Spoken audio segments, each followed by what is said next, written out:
अस्सलाम वालेकुम नाज़रीन। कुरम एजेंसी में जो बदतरीन जुल्म हुआ वो सब आपके सामने है।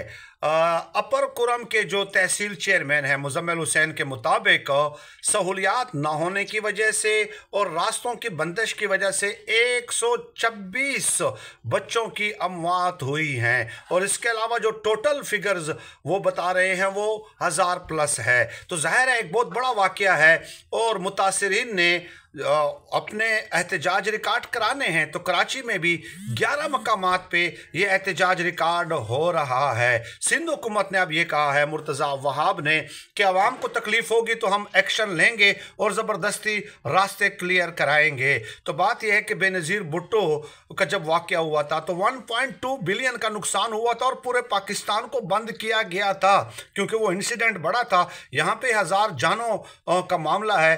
तो इस पे